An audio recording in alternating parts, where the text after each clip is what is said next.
48ാമത് Vayalar award Ashokan ചെരുവിലിന് Kattoor കടവ് എന്ന നോവലിനാണ് പുരസ്കാരം. ഈ മാസം 27-ന് തിരുവനന്തപുരത്ത് വെച്ച് പുരസ്കാരം സമ്മാനിക്കും. ശ്രീജിത്ത് വിവരങ്ങളുമായി. ശ്രീജിത്ത്, ഇപ്പോൾ കാട്ടൂർ കടവിന് വയലാർ പുരസ്കാരം പ്രഖ്യാപിച്ചുകൊണ്ട് എന്താണ് സമിതി വിശദീകരിക്കുന്നത്, വിലയിരുത്തുന്നത്?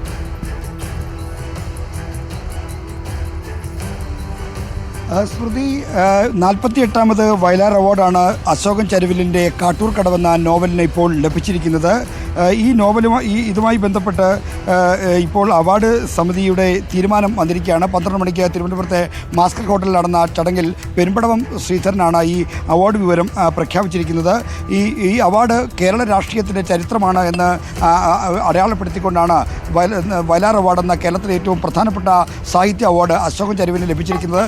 കാട്ടൂർ കടവെന്ന് പറയുന്ന നോവൽ ഒരു എഴുത്തുകാരൻ്റെ യാത്രകളാണ്, അദ്ദേഹത്തിൻ്റെ ഓർമ്മകളിലൂടെയുള്ള സഞ്ചാരമാണ്.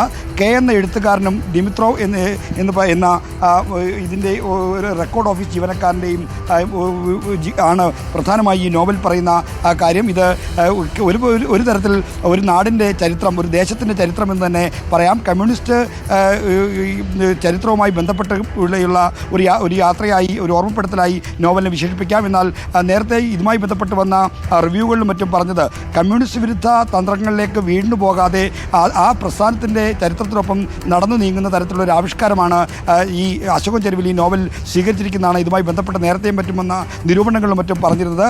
ഏതാണ്ട് ഈ പുരോഗമന കലാസാഹിത്യ സംഘത്തിൻ്റെ ജനറൽ സെക്രട്ടറി കൂടിയായിരുന്ന അശോകൻ ചെരുവിലിൻ്റെ ഏറ്റവും പ്രശസ്തമായ രചന, അദ്ദേഹത്തിൻ്റെ ദേശവുമായി ബന്ധപ്പെട്ട ചരിത്രം എന്ന നിലയിൽ കൂടി വിശേഷിപ്പിക്കാവുന്ന ഏറ്റവും മാസ്റ്റർ പീസ് എന്ന് പറയുന്ന നോവലാണ്. ആ നോവലിനാണിപ്പോൾ ഈ വയലാർ അവാർഡ് എന്ന ഏറ്റവും പ്രധാനപ്പെട്ട സാഹിത്യ അവാർഡ് ലഭിച്ചിരിക്കുന്നത്. ഈ മാസം 27-ന് വയലാറിൻ്റെ ഓർമ്മ പുതുക്കുന്ന ചടങ്ങിൽ വെച്ചായിരിക്കും ഈ അവാർഡ് സമ്മാനിക്കുക.